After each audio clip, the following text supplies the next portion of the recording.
Good evening, and welcome to Lesson 6 of the Making of Modern China.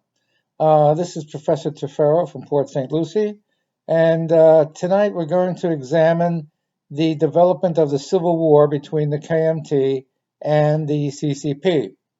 The Civil War between those two factions basically started before the Japanese occupation of 1937, but was put on hold while the Japanese were occupying China. Um, the KMT generally held the territories in the cities, and the CCP held the territory in between the cities, mostly farmland and rural areas. This was maintained as the status quo until the Japanese surrendered to the United States in 1945. Um, the atom bombs that were dropped in Hiroshima and Nagasaki were like a starting gun for the Chinese Civil War. Boom, begin. And the hostilities began in earnest in 1945, just as soon as the Japanese occupation ended. The KMT initially grabbed the initiative and pushed the CCP west to as far as Yunnan and the western provinces.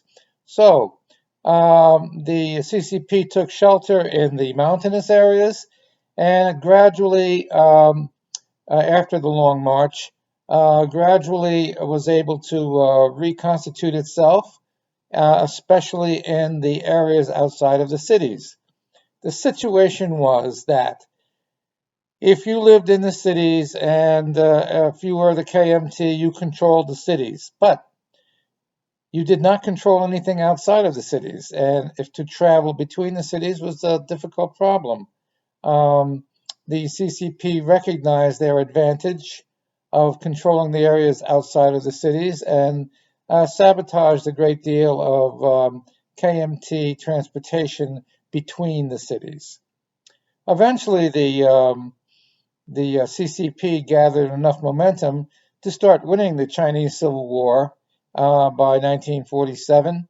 And by 1948, the KMT was in full retreat to the east coast of China, at which time they decided to retrench themselves in Taiwan.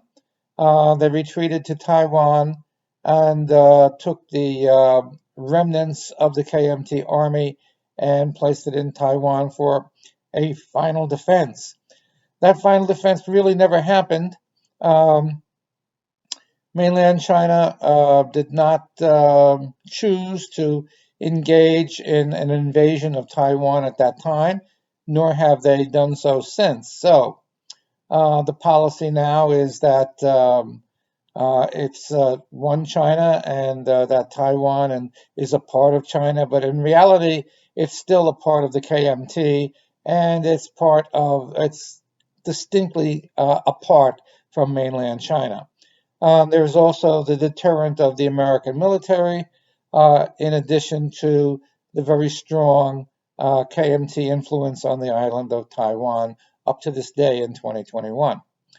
So there you have it. The struggle between the KMT and the CCP resulted in a victory by Mao Zedong, who marched into Beijing on October 1st, 1949, and the defeat of the KMT, who had to retreat to Taiwan. Um, the new communist government was effective. It eliminated a great deal of price manipulation. It reduced prices for people to buy rice. It stabilized oil and gas prices. It stabilized prices for the lower and poor classes. It also established equality between men and women because many women served in the PLA during the Chinese Civil War. So you have the CCP taking over Beijing in 1949 and establishing price controls and equality for women, as well as taking over private banking and private institutions. We will continue to look at the evolution of China after 1949 in our next lesson. This is Professor Tefero from Port St. Lucie, wishing you all a happy and healthy night, and see you next time. Bye-bye.